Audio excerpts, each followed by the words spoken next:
हाय, मैं हूं धवल और आज के वीडियो में हम बात करेंगे एआईएफ में इन्वेस्ट करने से पहले हमें कौन सी चीज़ों का ध्यान रखना चाहिए। अभी सपोज कोई भी इन्वेस्टमेंट मैनेजमेंट कंपनी या डिस्ट्रीब्यूटर आपको अप्रोच कर रहा है रिलेटेड टू एआईएफ इन्वेस्टमेंट्स, तो वो लोग एप्लीकेशन फॉर्म के साथ एक पीपीएम नाम का डॉक्यूमेंट्स भी आपको प्रोवाइड करते हैं। पीपीएम यानी कि प्राइवेट प्लेसमेंट मेमोरेंडम। पीपीएम में सभी चीज़ें मेंशन होती है रिलेटेड टू फंड स्ट्रक्चर और फंड फॉर्मेशन और मैनेजमेंट फीस। अभी उसका ग्लॉसरी सेक्शन चेक करोगे तो सबसे पहले डिटेल्स मेंशन होगी स्पॉन्सर की। फंड को कौन स्पॉन्सर कर रहा है, फंड के स्पॉन्सर ने भी खुद अपने इन्वेस्टमेंट किया होता है फंड्स में, तो ये में डिटेल्स चेक करनी इंपॉर्टेंट है, फंड का स्पॉन्सर कौन है। उसके बाद नाम आता है इन्वेस्टमेंट मैनेजर का। इन्वेस्टमेंट मैनेजमेंट कंपनी है वो भी हमें चेक करना चाहिए, बिकॉज इससे हमें पता चलता है कि पास में कितनी स्कीम्स वो लोग मैनेज कर चुके हैं और कैसा उसका पास का परफॉर्मेंस है और उसके मार्केट में क्रेडिबिलिटी कैसी है। तो ये भी हमें चेक करना चाहिए कि उसका फंड मैनेजमेंट कंपनी कौन सी है। उसके बाद नाम आता है ट्रस्टी का। ट्रस्टी कौन है जो इन्वेस्टमेंट की प्रोसीड्स को इन्वेस्टर्स और इन्वेस्टमेंट मैनेजमेंट कंपनी के बीच सेटल करवाएगा।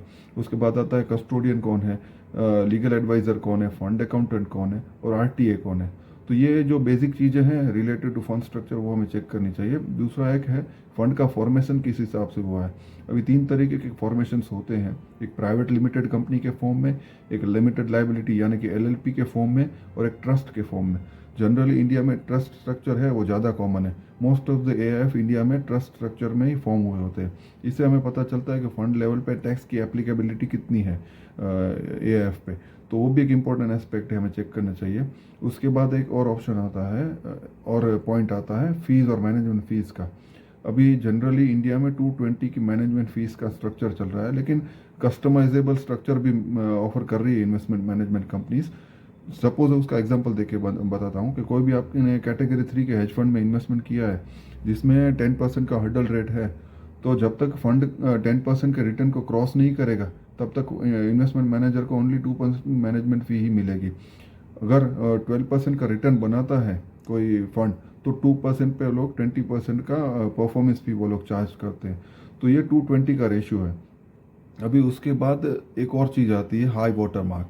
अभी हाई वाटर मार्क एक इन्वेस्टर के प्रोस्पेक्टिव से बेनिफिशियल चीज़ है। उसका मैं एक एग्जांपल देके आपको समझाता हूँ कि अगर फर्स्ट ईयर में कोई फंड की एनईवी 120 रुपीज़ की रही विथ हर्डल रेट ऑफ 10%, ठीक है, तो तब तक कोई भी परफॉर्मेंस फ़ी नहीं मिलेगी, ओनली मैनेजमेंट फीस ही चार्ज करेगा फंड। अभी नेक्स्ट ईयर में उसकी एनएवी हुई 140, तो 20 बेसिस पॉइंट पे वो लोग 20% का परफॉर्मेंस फी चार्ज करेंगे।